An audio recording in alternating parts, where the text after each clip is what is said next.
The feeding of the 5,000 from the book of John, chapter 6, verses 1 through 13. Jesus went up the other side of the Sea of Galilee, which is also called the Sea of Tiberias. A large crowd had followed him because they had seen him heal the sick. So Jesus went on up the mountain with his disciples, and they sat down. The Passover, a Jewish festival, was coming soon. When Jesus looked up and saw the large crowd coming toward him, he said to Philip, "Where can we buy enough bread to feed all these people?"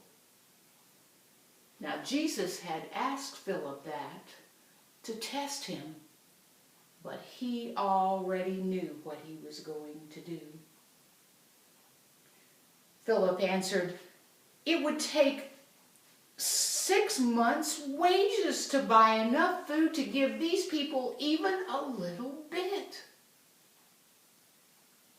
Andrew, Simon Peter's brother and one of the disciples, said, "There's a boy in the crowd who has 5 barley loaves and 2 fish.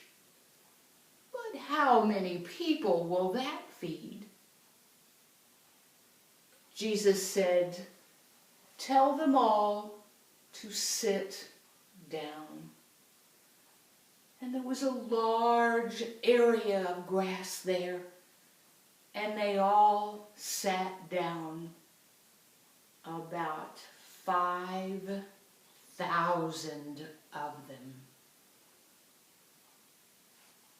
And Jesus took the loaves, and when he had given thanks, he gave it to all those seated, and likewise with the fish, until everyone had as much as they wanted.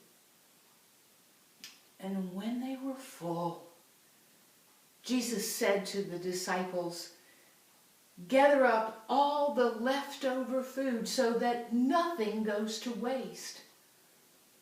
And when the disciples had picked up all the pieces of barley loaves left from those who had eaten, they had gathered 12 baskets. Here ends the scripture.